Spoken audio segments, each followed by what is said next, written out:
আজকে যে ভিডিওটা দেখতেছেন এই ভিডিওটা ধুমায়া ধুমায়া শেয়ার করেন, সবারই জানা উচিত, সবাইকে জানার সুযোগ করে দেন।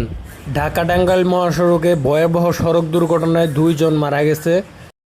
আসসালামু আলাইকুম। এই যে আপনারা ভিডিওটা দেখতে পারতেছেন, এটা হইলো টাঙ্গাইল মহাসড়কে দুই গাড়ি পাল্টাপাল্টি করে যাওয়ার সময় একটা আরেকটার মাথার ভিতরে চাপ দেওয়ার কারণে আরেকটা লাইনচ্যুত হইয়া নিয়ন্ত্রণ হারায়া ওই পাশে জায়গা।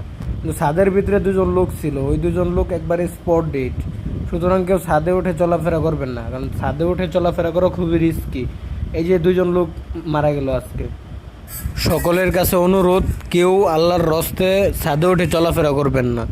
আপনারা 2 মিনিট 10 মিনিট 1 ঘন্টা 2 ঘন্টা লেট করে আসেন, সমস্যা কি? ছাদে উঠে কেন আসবেন? ছাদে উঠে চলাফেরা করা যে কী পরিমাণ রিস্কি, আর এইটা তো বাংলাদেশ আইনেও হয়তো বা নেই।